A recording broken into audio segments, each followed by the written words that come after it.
Hello everyone, এখন আমি তোমাদের সঙ্গে জীবন ধারণ ভিত্তিক কৃষি বা জীবিকা সত্তা ভিত্তিক কৃষি সম্পর্কে আলোচনা করব, যেটাকে তোমার ইংলিশে বলছে সাবসিস্টেন্স ফার্মিং। অর্থাৎ শুধুমাত্র জীবন ধারণের উপরে মানে যে চাষটা করা হয়, নিজেদের চাহিদা মেটানোর জন্য কৃষক যে চাষটা করে থাকে সেইটিকে বলছে জীবিকা সত্তা ভিত্তিক কৃষি।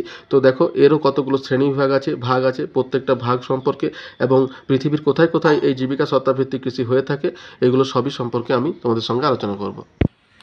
তারা দেখো, সভ্যতার বিকাশের প্রথম কিন্তু মানুষ প্রাথমিক কার্যাবলী হিসাবে কিন্তু তোমার ওই শিকার, পশুপালন এবং বিভিন্ন ফলমূল সংগ্রহকে নিজেদের জীবিকা হিসেবে গ্রহণ করেছিল। তারপরে শুরু হলো তোমার কৃষিকাজ, এবং এই কৃষিকাজের মধ্যে প্রথম যে ভাগটা সেটা হচ্ছে জীবিকা সত্তাভিত্তিক কৃষি। অর্থাৎ মানুষ বা কৃষক যখন শুধুমাত্র নিজের পরিবারের বা নিজেদের চাহিদা মেটানোর জন্য যে চাষবাসটা করে থাকে সেইটাকে তোমার বলা হয় জীবিকা সত্তাভিত্তিক কৃষি বা সাবসিস্টেন্স ফার্মিং বা জীবন ধারণ ভিত্তিক কৃষি। তো প্রথমে দেখো, আমাদের যেটা জানতে হবে সেটা হচ্ছে যে জীবিকা সত্তা ভিত্তিক কৃষি কাকে বলে, অর্থাৎ তার ডেফিনেশনটা কী। তাহলে দেখো, ডেফিনেশন বলছে কৃষিকাজের প্রাথমিক অবস্থায় প্রচলিত কৃষি পদ্ধতিগুলির মধ্যে উল্লেখযোগ্য হলো তোমার জীবন ধারণ ভিত্তিক কৃষি। অর্থাৎ এই কৃষি পদ্ধতি একটি আদিম কৃষির অন্তর্গত, অর্থাৎ এই পদ্ধতিতে কিন্তু আদিমকাল থেকে মানুষ চাষ করে আসছে। বর্তমানে এইরূপ কৃষি পদ্ধতির বিশেষ প্রচলন না থাকলেও যেসব অঞ্চল সাংস্কৃতিক দিক থেকে অনুন্নত এবং পরিবহনের দিক থেকে অনুন্নত, সেই সব অঞ্চলে বিক্ষিপ্তভাবে এই কৃষি পদ্ধতি করা হয়। তাহলে দেখো, যেগুলো অনুন্নত আছে সেই সমস্ত জায়গাতে কিন্তু শুধুমাত্র এই পদ্ধতিতে কৃষিকাজ করা হয়। আরেকটা যেটা হয় সেটা হচ্ছে যেখানে জোত ছোট, অর্থাৎ জমি খুব ছোট, কৃষকের খুব বেশি হারে তোমার যন্ত্রপাতি ব্যবহার করলে অসুবিধা হবে, সেই সমস্ত জায়গাতেও কিন্তু এটা করা হয়ে থাকে।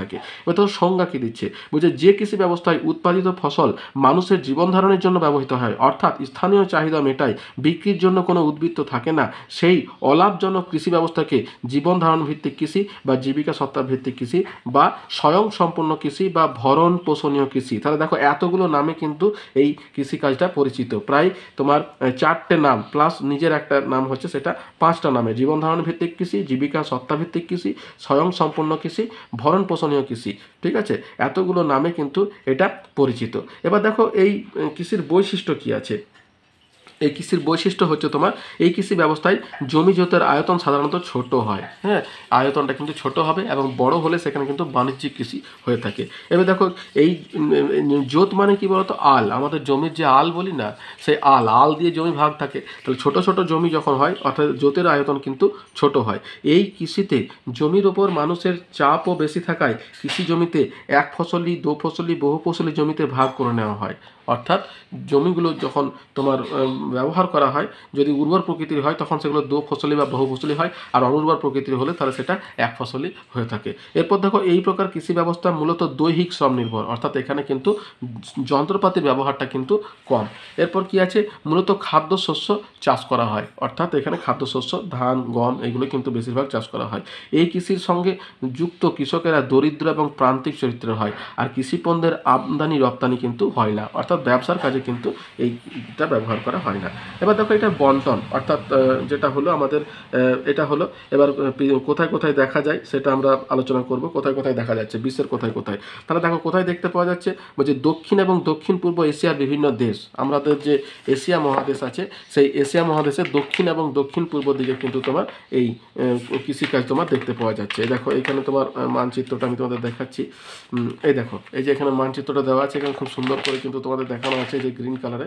দেখো, জীবিকা সত্তাভিত্তিক কৃষি দক্ষিণ এবং দক্ষিণ পূর্ব এশিয়া, তার মধ্যে কিন্তু আমাদের ভারতটা দেখতে পাচ্ছ আছে। এই যে এই দক্ষিণ এবং দক্ষিণ পূর্ব এশিয়া, এই সমস্ত জায়গাগুলোতে তোমার দেখতে পাওয়া যাচ্ছে। আর এই আফ্রিকার এই জায়গাতে তোমার দেখতে পাওয়া যাচ্ছে, হ্যাঁ, জীবিকা সত্তাভিত্তিক কৃষি। তো দক্ষিণ এবং দক্ষিণ পূর্ব এশিয়ার মধ্যে ভারত, পাকিস্তান, বাংলাদেশ, মায়ানমার, আফগানিস্তান প্রভৃতি এবং আফ্রিকার বিভিন্ন স্থানে আজও এই কৃষি ব্যবস্থার প্রচলন দেখা যায়। তাহলে দুটো জায়গাতে দেখতে পাওয়া যাচ্ছে, একটা হচ্ছে দক্ষিণ পূর্ব এশিয়া, আর একটা হচ্ছে তোমার আফ্রিকা। এই দুটো মহাদেশে কিন্তু তোমার যে এই জীবিকা সত্তাভিত্তিক কৃষি কিন্তু এখনও দেখতে পাওয়া যাচ্ছে, যেহেতু এগুলো প্রযুক্তিগত দিক থেকে তোমার অনুন্নত। দেখো, এশিয়ার যেটা আছে না, এশিয়ার আমাদের এই বাংলাদেশ, ভারত, আফগানিস্তান, এই যে এই ভারত পাকিস্তান যেগুলো আছে না, এদের কিন্তু তোমার জীবিকা সত্তা ভিত্তিক কৃষির একটা প্রধান কারণ হচ্ছে কৃষি জমিগুলি ছোট, জনসংখ্যা বেশি হওয়ায় বংশ পরম্পরায় কিন্তু জমিগুলো ছোট ছোট হতে থাকে। এবারে যখনই ছোট জমি হয় না, তখন কিন্তু ওই ব্যবসায়িক হারে কিন্তু যন্ত্রপাতি ব্যবহার করাটা কিন্তু মানে অলাভজনক, যার জন্য ব্যবহার করতে পারে না। আর আফ্রিকা যেটা আছে, আফ্রিকা কিন্তু অনুন্নত টাইপের, যার জন্য কিন্তু ওখানে জীবিকা সত্তা ভিত্তিক কৃষি এখনো পর্যন্ত থেকে গেছে। তাহলে এই দুটো মহাদেশ মনে রাখো, এশিয়া এবং আফ্রিকা, তাহলেই তোমাদের মনে রাখতে সুবিধা হবে। এরপর দেখো যেটা আছে বলছে শ্রেণী বিভাগ, অর্থাৎ জীবিকা সত্তা ভিত্তিক কৃষিকে কতগুলো ভাগে ভাগ করছে। দেখো এখানে তোমার জীবিকা সত্তা ভিত্তিককে আবার দুটো ভাগে ভাগ করছে, একটা ব্যাপক জীবিকা সত্তা ভিত্তিক কৃষি, একটা হচ্ছে প্রগাঢ় বা নিবিড় জীবিকা সত্তা ভিত্তিক কৃষি। ব্যাপক জীবিকা সত্তা ভিত্তিক কৃষিকে তোমার আবার দুটো ভাগে, একটা হচ্ছে যাযাবরী পশুপালন, একটা হচ্ছে স্থানান্তর কৃষি। আর অন্যদিকে তোমার প্রগাঢ় কৃষিটাকে দুভাগে ভাগ করছে, একটা হচ্ছে স্থায়ী আদিম জীবিকা সত্তা ভিত্তিক কৃষি আর জীবিকা সত্তা ভিত্তিক প্রগাঢ় কৃষি। এবার দেখো এই ভাগগুলো সম্পর্কে আমাদেরকে আলোচনা করতে হবে। প্রথমে ব্যাপক জীবিকা সত্তা ভিত্তিক কৃষি কাকে বলছে। দেখো যে জীবিকা সত্তা ভিত্তিক কৃষিকাজে জমির পরিমাণ বেশি অথচ জমির আয়তন পিছু জনসংখ্যা কম থাকে, অর্থাৎ জমির ওপর মানুষের চাপ কম থাকে, সেই ধরনের কৃষি ব্যবস্থাকে ব্যাপক জীবিকা সত্তা ভিত্তিক কৃষি বলা হয়। এই জমির ব্যবহার প্রকৃতি অনুযায়ী কৃষি ব্যবস্থাকে মূলত দুটি ভাগে ভাগ করছে, একটা হচ্ছে যাযাবরী কৃষি আর একটা হচ্ছে তোমার স্থানান্তর কৃষি। তাহলে এইখানে যে তোমার এটা লেখা আছে, এটা ভুল আছে, প্রিন্টিং মিস্টেক আছে, এটা যাযাবরী পশুপালন হবে না, এটা হবে তোমার যাযাবরী কৃষি। ঠিক আছে, এটা তাহলে আমাদের কারেকশন করে নিতে হবে, এটা তোমার পশুপালন না হয়ে এটা কিন্তু হবে তোমার যাযাবরী কৃষি।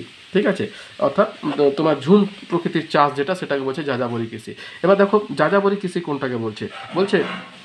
জীবিকা নির্বাহের জন্য মানুষ যখন যাযাবরী বৃত্তি দ্বারা পশুপালন করে, সেই অস্থায়ী আদিম জীবন ধারণ ভিত্তিক কৃষি ব্যবস্থাকে যাযাবরী কৃষি বলা হয়। এটা কোথায় কোথায় হয়ে থাকে, সৌদি আরবের বেদুইন অর্থাৎ তোমার মরু অঞ্চলের, তারপরে দেখো মধ্য এশিয়ার কিরগিজ, কাজাক, সামোয়েদ, পূর্ব আফ্রিকা সাভানার মাসাই, কেনিয়ার কিকু তুন্দ্রা অঞ্চলের ল্যাপ, মেক্সিকোর নাভাজা, সাইবেরিয়ার ইউকাঘির উপজাতির লোকেরা যাযাবরী কৃষি এবং পশুপালন ব্যবস্থার সঙ্গে যুক্ত আছে। বৈশিষ্ট্য কি, এই ব্যবস্থায় উপজাতি মানব গোষ্ঠী এক স্থান থেকে অন্য স্থানে ঘুরে বেড়ায়। এই পদ্ধতি মূলত জীবনধারণ ভিত্তিক, এক্ষেত্রে কোনো পশু খাদ্য চাষ করা হয় না, পশুরা বুনো গাছপালা ঘাস প্রভৃতি খাদ্য হিসাবে তোমার গ্রহণ করে। এই ব্যবস্থায় উদ্বৃত্ত কিছু না থাকায় বাণিজ্যের সৃষ্টি হয় না। বর্তমানে এই ব্যবস্থা বিলুপ্তির পথে, অর্থাৎ মানুষ সভ্য হচ্ছে, স্থায়ীভাবে বসবাস করে, তারা মানে তোমার এই পদ্ধতিটা কিন্তু তারা খুব একটা অনুকরণ করছে না, এই যাযাবরী কৃষিটা। এবার দেখো স্থানান্তর কৃষি কোনটাকে বলছে। স্থানান্তর কৃষি বলছে যাযাবর উপজাতির গোষ্ঠীর অধিবাসীরা অনুন্নত এবং প্রাচীন পদ্ধতিতে কেবলমাত্র জীবন ধারণের উদ্দেশ্যে যে কৃষিকাজ করে, সেই প্রান্তিক চরিত্রের অস্থায়ী কৃষি পদ্ধতিকে স্থানান্তর কৃষি বা ক্ষেত্রান্তরী কৃষি বা অস্থায়ী আদিম জীবিকা ভিত্তিক কৃষি বলা হয়। এর আবার কতগুলো পর্যায় আছে, কি পর্যায়। প্রথম পর্যায় হচ্ছে উপজাতি গোষ্ঠীর অভিজ্ঞ ব্যক্তিগণ বনভূমির মধ্যে উপযুক্ত উত্তম নিকাশিযুক্ত স্থান স্থির করেন। 2 নম্বর, এই স্থানের গাছ লতা পাতা জঙ্গল প্রভৃতি কেটে শুকিয়ে পুড়িয়ে দিয়ে বনভূমি পরিষ্কার করা হয়, তাই এই কৃষি পদ্ধতি স্ল্যাশ অ্যান্ড বার্ন এগ্রিকালচার নামে পরিচিত। পোড়া ছাই প্রয়োজন অনুযায়ী মাটিতে ছড়িয়ে দেওয়া হয়, যা মাটিকে পটাশ সমৃদ্ধ করে তোলে, অর্থাৎ সারের কাজ করে। এইভাবে জমি প্রস্তুত করে নিয়ে একটি গর্ত করে বীজ ছড়িয়ে মাটি চাপা দিয়ে দেওয়া হয় এবং বৃষ্টি শুরু হলে বীজ অঙ্কুরিত হয়। তাহলে এই হচ্ছে তোমার এর পর্যায়। এর উদাহরণ হচ্ছে তোমার ওই ঝুম প্রকৃতির চাষ যেটা, সেটা। এবার দেখো এখানকার প্রধান ফসল কি। এখানে তোমার ধান, কলা, ভুট্টা, বাজরা, জোয়ার, মিলেট প্রভৃতি উৎপাদন করা হয়। বন্টন অর্থাৎ কোন কোন জায়গাতে এটা হয়ে থাকে, দক্ষিণ পূর্ব এশিয়া আর তোমার আফ্রিকা মহাদেশে তো হয়ই, এবার তার মধ্যে আবার কোন কোন জায়গাতে আছে দেখো। ওই সাধারণত ক্রান্তীয় উপক্রান্তীয় অঞ্চলের বিভিন্ন দেশে, যেমন Bharat, Bangladesh, Myanmar, Sri Lanka, Indonesia, Philippines, Malaysia, পূর্ব আফ্রিকার মাদাগাস্কার, মধ্য আফ্রিকার কঙ্গো, উত্তর আমেরিকার মেক্সিকো, দক্ষিণ আমেরিকার অ্যামাজন অববাহিকা, পার্বত্য ভূমি, মালভূমি কিংবা বনভূমি অঞ্চলে তোমার আজও এই কৃষি ব্যবস্থার প্রচলন আছে। তাহলে দেখো সমভূমি অঞ্চলে কিন্তু এটা হয় না, পার্বত্য ভূমি, মালভূমি এবং বনভূমি অঞ্চলে কিন্তু এটা হয়ে থাকে। হ্যাঁ, এবার দেখো বিভিন্ন দেশে এগুলো বিভিন্ন নামে পরিচিত। ঠিক আছে, যেমন ভারতের ঝুম, আমি ঝুম কথাটা কিন্তু প্রথম থেকে তোমাদের বলে আসছি। তো এই যে তোমার স্থানান্তর কৃষি আছে, এটা কিন্তু বিভিন্ন জায়গায় বিভিন্ন নামে পরিচিত। তো তোমরা এই যে তোমার যে নামের তালিকাটা আছে, এই নামের তালিকাটা কিন্তু তোমরা স্ক্রিনশট করে নিতে পারো। এটা কিন্তু তোমাদের শর্ট প্রশ্নের ক্ষেত্রে খুবই দরকারি, বুঝতে পারছো, কেন শর্ট প্রশ্নতে কিন্তু এগুলো আসবে। মধ্য আমেরিকাতে কি বলছে এটাকে মিল্পা, মেক্সিকোতে বলছে তোমার কমিলি, মাদাগাস্কারে বলছে তাভি, ভেনেজুয়েলাতে বলছে কনুকো, ব্রাজিলে বলছে রোকা, ইন্দোনেশিয়াতে বলছে হুমা, কঙ্গোতে বলছে মাসল, ফিলিপাইনে বলছে কেইনজিন বা সুইডেন, থাইল্যান্ডে বলছে তোমার তামরাই, মালয়েশিয়াতে বলছে লাডাং, এবং তোমার মায়ানমারে বলছে তোমার টাউঙ্গা, শ্রীলঙ্কাতে বলছে চেনা, ভারতে বলছে ঝুম, বাংলাদেশে ঝুম, সুমাত্রাতে ঝুম, তারপরে লাওসে বলছে রে, জাইরেতে বলছে মাসলে, দক্ষিণ আফ্রিকাতে বলছে ফ্যাং। তাহলে এতগুলো নামে কিন্তু পরিচিত। এবার দেখো বিভিন্ন রাজ্যে, তোমার ভারতের বিভিন্ন রাজ্যে আবার বিভিন্ন নামে পরিচিত। প্রথমে এটা তোমার দেশ সম্পর্কে জানলে, এর ভারতের বিভিন্ন রাজ্য, যেমন ধরো অরুণাচল প্রদেশে তোমার ঝুম এবং দহি নামে পরিচিত, রাজস্থানে এটা তোমার ওয়াজা এবং বাতরা নামে পরিচিত, মধ্যপ্রদেশে তোমার বেওয়ার, বিরা, মসান, দীপা এগুলো নামে পরিচিত, ঝাড়খণ্ডে তোমার বেওয়ারা এবং খুলনা নামে পরিচিত, উড়িষ্যাতে তোমার পডু, ডাবি, ব্রিঙ্গা এবং কোমান নামে পরিচিত। দেখো ভারতে বিভিন্ন ভাষাভাষীর মানুষ বসবাস করে, অতএব তারাও কিন্তু আবার নিজেদের আঞ্চলিক নামে নামকরণ করেছে। কেরলে এটা পরিচিত তোমার পুনম এবং কুমারী নামে, ছত্তিশগড়ে এটা তোমার পরিচিত হচ্ছে বেওয়ার, দাইহা, পডু, এবং অন্ধ্রপ্রদেশে পডু নামে কিন্তু এটা পরিচিত। তাহলে এই হচ্ছে তোমার এই কৃষি ব্যবস্থার বিভিন্ন রকমের নাম। এবার দেখো এর বৈশিষ্ট্যগুলি কি কি আছে। এর প্রথম বৈশিষ্ট্য কি, এই কৃষি ব্যবস্থায় 2 থেকে 3 বছর অন্তর চাষের জমি পাল্টাতে হয়, অর্থাৎ তারা হচ্ছে স্থানান্তর, অর্থাৎ স্থায়ী হয়ে তোমার চাষ করে না। তাই কী করছে, একটা জমিতে ম্যাক্সিমাম 3 বছর তারা চাষ করছে, তারপর তারা স্থান পরিবর্তন করছে। 2 নম্বর কি, কৃষি জমি জোতের আয়তন কিন্তু ছোট, ভ্রাম্যমাণ উপজাতি গোষ্ঠীর লোকেরা এই কৃষি ব্যবস্থার সঙ্গে যুক্ত থাকে। এরপর কি আছে, উৎপাদিত ফসল কিন্তু উদ্বৃত্ত হয় না। এই কৃষি পদ্ধতিতে আদিম জীবিকা সত্তাভিত্তিক কৃষির অন্তর্গত। সাধারণত লোকালয় থেকে দূরবর্তী প্রত্যন্ত অঞ্চলে এই কৃষি ব্যবস্থা গড়ে ওঠে। পুরনো যন্ত্রপাতি এখানে ব্যবহার করা হয়, কোনো জৈব রাসায়নিক সার এই কৃষিতে ব্যবহার করা হয় না। দেখো এইটা কিন্তু কি বলতো, এইটা হচ্ছে সব থেকে গুরুত্বপূর্ণ, এর জন্য কিন্তু রোগ জ্বালার পরিমাণটাও তাদের কম হবে। আজকে আমরা রাসায়নিক সার, কীটনাশকযুক্ত খাবার খেয়ে কিন্তু রোগ জ্বালার পরিমাণটা বেশি হয়, কিন্তু উপায় নেই, ক্রমবর্ধমান জনসংখ্যার চাহিদা মেটাতে গেলে এটা করতেই হবে, আমাদের হাইব্রিডের দিকে যেতেই হবে। এই ধরনের কৃষিতে পশু শক্তির কোনো ব্যবহার নেই, অর্থাৎ মানুষ কিন্তু নিজেই যেটা পারে করে। কৃষি জমির উপরে কোনো ব্যক্তিগত সত্ত্ব থাকে না, পুরোটাই গোষ্ঠীর সত্ত্ব, অর্থাৎ সবাই মিলে তোমার এই চাষবাসটা কিন্তু করে থাকে। এবার দেখো এর সমস্যাটা কি। প্রথম সমস্যা কি, এই কৃষি ব্যবস্থার ফলে বিস্তীর্ণ অঞ্চলের বনভূমি পুড়িয়ে দেওয়া হয়, যেটা কিন্তু খুবই খারাপ। বনভূমি পোড়ানোর সময় উৎপন্ন ছাই বায়ুমণ্ডলে মিশে বায়ুমণ্ডলের দূষণ ঘটায়। বনভূমি ধ্বংস হওয়ায় ভূমিক্ষয়ের হারটা কিন্তু বৃদ্ধি পায় এবং বন্য প্রাণী কিন্তু ধ্বংস হয়। জঙ্গল পোড়ানোর ছাই মাটিতে মিশে যাওয়ায় মাটির উর্বরতা কিন্তু হ্রাস পায়। স্থানান্তর কৃষি অধ্যুষিত অঞ্চলে বন্যার প্রকোপ কিন্তু বেশি হয়। এবার সাম্প্রতিক পরিবর্তন কি বলছে, উপজাতি সমাজে তোমার জনসংখ্যা বৃদ্ধি পাওয়ায় তারা অধিক উৎপাদনশীল জীবিকা গ্রহণ করছে, অর্থাৎ তাদের জনসংখ্যাটা যেহেতু বাড়ছে, এই কৃষি পদ্ধতিতে তাদের কিন্তু চাহিদাটা পূরণ হচ্ছে না। নদীর তীরবর্তী অঞ্চলে বসতি স্থাপন করে স্থায়ী কৃষি গড়ে তোলা হচ্ছে। এবার দেখো বিভিন্ন অঞ্চলে বনভূমি কমে যাওয়ায় কৃষি জমির অভাব ঘটছে। বেশ কিছু অঞ্চলে উপজাতিরা নিজেদের কৃষিক্ষেত্রে আদা, রসুন, পেঁয়াজ প্রভৃতি চাষ শুরু করেছে। বর্তমানে পার্বত্য অঞ্চলে কাজু বাদাম চাষ অধিবাসীদের জীবনযাত্রায় অনেকটা পরিবর্তন করে দিয়েছে। তাহলে এই হচ্ছে তোমার স্থানান্তর কৃষি। এরপর দেখো আমাদের প্রগাঢ় বা নিবিড় জীবিকা সত্তাভিত্তিক কৃষি, অর্থাৎ আমাদের এই ভাগটা সম্পর্কে আলোচনা করা হলো যাযাবরী পশুপালন এবং স্থানান্তর কৃষি। এবারে প্রগাঢ় বা নিবিড় জীবিকা সত্তাভিত্তিক কৃষিটাকে আলোচনা করব। এইটাকে আবার দুটো ভাগে ভাগ করছে, একটা স্থায়ী আদিম জীবিকা সত্তাভিত্তিক কৃষি আর জীবিকা ভিত্তিক প্রগাঢ় কৃষি। তাহলে প্রগাঢ় বা নিবিড় জীবিকা সত্তাভিত্তিক কৃষি কোনটাকে বলছে, যে জীবিকা সত্তাভিত্তিক কৃষিকাজে জমির পরিমাণ কম এবং জমির আয়তন পিছু তোমার জনসংখ্যা বেশি থাকে, অর্থাৎ জমির উপর মানুষের চাপ বেশি থাকে, সেই কৃষি ব্যবস্থাকে প্রগাঢ় বা নিবিড় জীবিকা সত্তাভিত্তিক কৃষি বলা হয়। এটিকে আবার তোমার দুটি ভাগে ভাগ করছে, সেটা আমি তোমাদের দেখালাম। একটা হচ্ছে স্থায়ী আদিম জীবিকা সত্তাভিত্তিক কৃষি এবং জীবন ধারণ ভিত্তিক প্রগাঢ় কৃষি।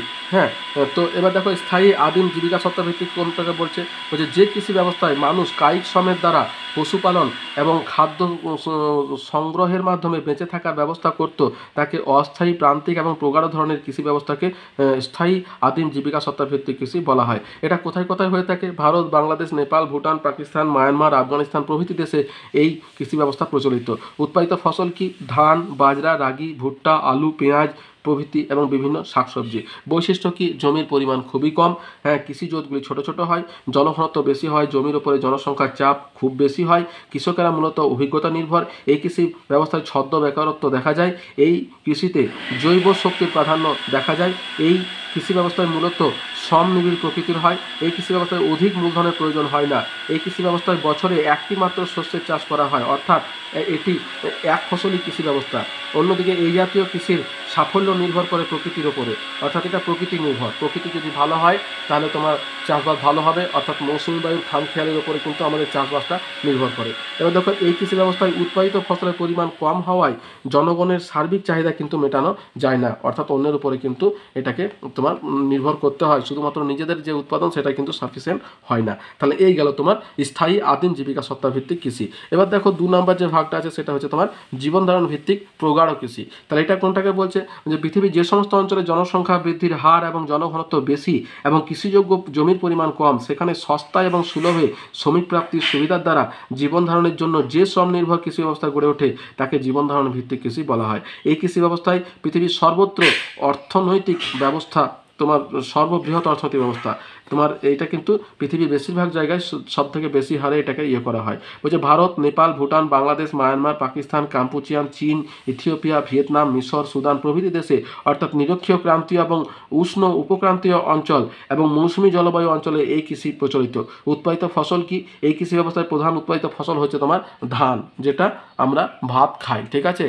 তো এটাই হচ্ছে তোমার প্রধান। এছাড়া এর পাশাপাশি তোমার পশুপালন, মাছ চাষ, সবজি চাষ প্রভৃতি কিন্তু করা হয়। বৈশিষ্ট্য কি? কৃষি জমির পরিমাণ কম, কৃষি জমিগুলি ছোট হয়, কৃষি জমির উপর জনসংখ্যার ব্যাপক চাপ থাকে, কৃষির জন্য প্রয়োজনীয় শ্রমিক সহজে পাওয়া যায়, এই কৃষিতে মূলধন প্রয়োজনের থেকে কম বিনিয়োগ করা হয়, এই কৃষি জমিতে ব্যবহৃত যন্ত্রপাতি প্রাচীন ধরনের, এই কৃষিতে পশু পেশি শক্তির প্রাধান্য দেখা যায়, মাথাপিছু উৎপাদিত ফসলের পরিমাণটা কম, উৎপাদিত ফসলের উদ্বৃত্তের পরিমাণটা কম হয়। এই কৃষি সাফল্যের নির্ভর করে তোমার প্রাকৃতিক পরিবেশের উপর। দেশীয় অর্থনীতির প্রয়োজনে কিছু কিছু কৃষিজ ফসল রপ্তানি করা হয়। কৃষিজ পণ্যের উৎপাদন ব্যয় কিন্তু খুব বেশি। এবার দেখো এর কিছু সুবিধা অসুবিধা রয়েছে। সুবিধা কি? এই ধরনের কৃষিকাজ শ্রম নিবিড় হওয়ায় যেসব কৃষকের মূলধনের অভাব রয়েছে তারাও এই চাষবাসের মাধ্যমে জীবিকা নির্বাহ করতে পারে। 2 হচ্ছে এই কৃষিকাজে প্রথাগত পদ্ধতি এবং পুরনো যন্ত্রপাতি ব্যবহৃত হওয়ায় কৃষকের কেবলমাত্র কৃষিকাজের অভিজ্ঞতা থাকলেই সে এই কৃষি পদ্ধতির উপর নির্ভর করে জীবন ধারণ করতে পারবে। 3 নম্বর কি? এই কৃষি ব্যবস্থায় উৎপাদিত ফসল কৃষকের জীবন ধারণ ভিত্তিক হওয়ায় বাজারে ফসলের দামে হ্রাস বৃদ্ধির প্রভাব ততটা কিন্তু মাত্রায় কৃষিকাজে প্রভাবিত করে না। আর অসুবিধা কি? বলছে শ্রমনিবিড় এই কৃষি ব্যবস্থায় প্রাচীন পদ্ধতিতে চাষ করা হয় বলে ফসল উৎপাদনের পরিমাণটা কম, ক্ষুদ্রায়তন জমিতে কম উৎপাদন এবং কৃষি জমিতে জনসংখ্যার ব্যাপক চাপ থাকায় মাথাপিছু ফসল উৎপাদনের পরিমাণটা কিন্তু কম হয়। এই কৃষি ব্যবস্থায় উদ্বৃত্ত বিশেষ না থাকায় বাণিজ্য গড়ে ওঠা বা মুনাফা অর্জনের বিশেষ সম্ভাবনা কিন্তু হয় না, তাই কৃষকদের আর্থিক অবস্থা কিন্তু খুব খারাপ হয়। তাহলে এই গেল তোমার জীবন ধারণ ভিত্তিক প্রগাঢ় কৃষির উদাহরণ। তবে আমরা আলোচনার জন্য এটা বলছি, বা ধরো যেটা আমাদের বলতে হবে, কিন্তু সত্যি কথা বলতে এখন আমাদের যে কৃষি ব্যবস্থা, অর্থাৎ যেটা জীবন ধারণ ভিত্তিক প্রগাঢ় কৃষি, এখানে কিন্তু ছোটোখাটো যন্ত্র যেমন ট্রাক্টর, তারপরে তোমার ট্রাক্টরের ব্যবহার, ধান কাটা মেশিন বা গম কাটার মেশিন, এইগুলোর ব্যবহার কিন্তু ধীরে ধীরে শুরু হচ্ছে। মানে যেগুলো ধরো বাণিজ্যিক কৃষির জন্যই শুধুমাত্র ব্যবহৃত হতো, প্রযুক্তির উন্নতির ফলে কি হচ্ছে, সেগুলো ছোট ছোট জমিতে ব্যবহার কিন্তু শুরু হচ্ছে। তো এই জিনিসগুলো কিন্তু আমাদের এখানে ইনক্লুড করা যেতেই পারে, যে প্রযুক্তির উন্নতির ফলে কিন্তু এই জীবন ধারণ ভিত্তিক কৃষিতে কিন্তু তোমার ছোট ছোট যন্ত্রের ব্যবহার কিন্তু ধীরে ধীরে শুরু হচ্ছে। এটা সেকেলে নয়, এটা তোমার উন্নতি বলতে পারো, অর্থাৎ কৃষি ব্যবস্থার উন্নতির ফলে কিন্তু ছোট ছোট জিনিস কিন্তু তৈরি করা হচ্ছে, যেগুলো ছোট জমিতে ব্যবহার করা হয়। তাহলে এতদূর পর্যন্তই দেখো আমি তোমাদের এই কৃষিকাজ সম্পর্কে মোটামুটি একটা ধারণা দেওয়ার চেষ্টা করলাম, জীবন ধারণ ভিত্তিক বা জীবিকা সত্তা ভিত্তিক কৃষি। তো তোমাদের যে 5টা আছে সিলেবাসের মধ্যে, 5টা কৃষি, সেই 5টা কৃষির মধ্যে প্রথম যেটা সেটা আমি তোমাদের সঙ্গে আলোচনা করলাম, অর্থাৎ জীবিকা সত্তা ভিত্তিক কৃষি। এরপরে তোমাদের বাণিজ্যিক কৃষি, মিশ্র কৃষি, বাজার বাগান কৃষি এবং দোহ কৃষি, এই 4টে সম্পর্কে তোমাদেরকে জানতে হবে। তো এটা আমি পরের ভিডিওতে আলোচনা করব। তাহলে এতদূর পর্যন্তই। দেখো যদি ভিডিওটা তোমাদের ভালো লেগে থাকে তাহলে একটা লাইক দিও, বন্ধুদের সঙ্গে শেয়ার করো, আর চ্যানেলটা সাবস্ক্রাইব করে রাখো। যদি কোনো প্রশ্ন থাকে আমাকে কমেন্ট বক্সে কমেন্ট করো, আমি তোমাদের প্রশ্নের উত্তর দেওয়ার চেষ্টা করব। তাহলে এতদূর পর্যন্তই, দেখা হচ্ছে পরের ভিডিওতে। ধন্যবাদ। সরি, একটা উদাহরণ আমি দিতে ভুলে গেছি, তো এটা আবার অ্যাড করতে হলো। সেটা হচ্ছে দেখো নিবিড় জীবিকা সত্তা ভিত্তিক কৃষির উদাহরণ হিসাবে কিন্তু ধান চাষটা সম্পর্কে তোমাদের জানতে হবে। হ্যাঁ, প্রত্যেকটা কৃষিরই কিন্তু একটা করে উদাহরণ আছে। যেমন বাণিজ্যিক কৃষির মধ্যে তোমার ধান চাষ, গম চাষটা তোমাদের পড়তে হবে। তো এই নিবিড় জীবিকা সত্তা ভিত্তিক কৃষির উদাহরণ হিসাবে কিন্তু ধান চাষটা তোমাদের জানা দরকার। তার কারণ হচ্ছে এই নিবিড় জীবিকা সত্তা ভিত্তিক কৃষিতে কিন্তু বেশিরভাগটাই কিন্তু ধান চাষ করা হয়ে থাকে। তাহলে দেখো ধান চাষ, ধান যার বৈজ্ঞানিক নাম হচ্ছে তোমার ওরাইজা স্যাটিভা, এটাও কিন্তু তোমাদেরকে জানতে হবে, শর্ট প্রশ্ন আসতে পারে যে ধানের বৈজ্ঞানিক নামটা কি।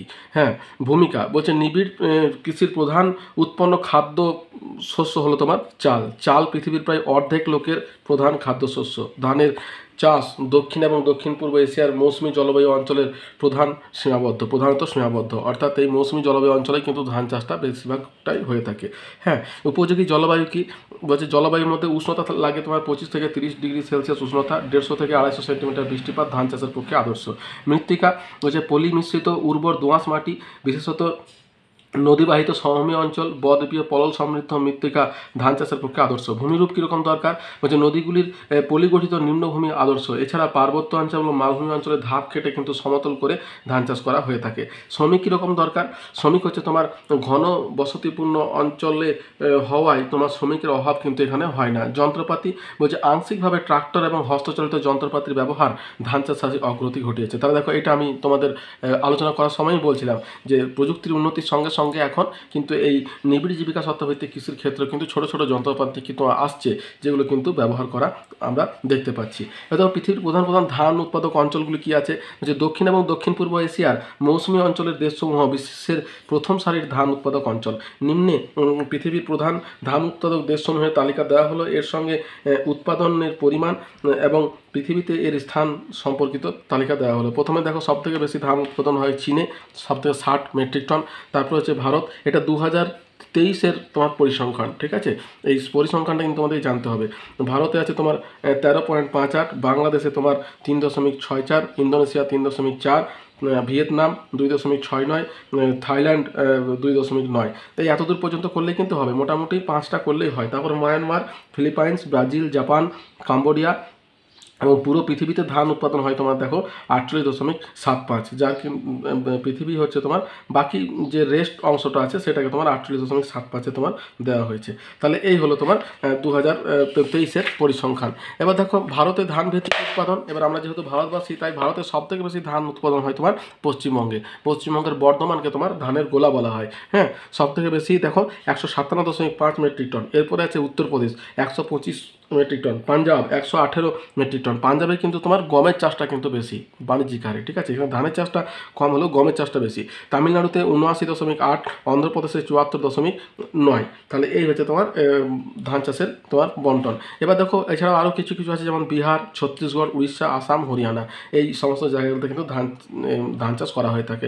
তোমার মোট হয় তোমার 1065 লক্ষ মেট্রিক টন, এটা 2023-24-এর তোমার পরিসংখ্যান। এবার আন্তর্জাতিক বাণিজ্য, ধান মূলত দেশগুলির নিজস্ব চাহিদা পূরণেই ব্যয়িত হয়, যেখানে পৃথিবীর উৎপন্ন গমের 20% আন্তর্জাতিক বাণিজ্যে আসে। গম দেখো তোমার রপ্তানি করা হয়, যেহেতু ওই রুটি, পাউরুটি এগুলো তোমার বিদেশের খাবার, এবং এটা তোমার আমি ভুল বলছিলাম, এটা গমকে ভেবে বলছিলাম, গমের কথাই বলছে এখানে।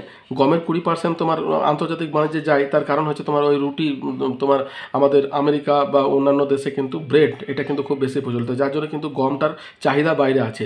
সেখানে চালের মাত্র 3% তোমার আন্তর্জাতিক বাণিজ্যে আসে। পৃথিবীর প্রধান চাল রপ্তানিকারক দেশগুলি হচ্ছে তোমার থাইল্যান্ড, আমেরিকা যুক্তরাষ্ট্র, চীন, পাকিস্তান, ইতালি। হ্যাঁ, চাল আমদানি কারক দেশগুলির মধ্যে রয়েছে তোমার জাপান, ব্রাজিল, ইরান, সৌদি আরব, দক্ষিণ আফ্রিকা, মালয়েশিয়া প্রভৃতি দেশসমূহ।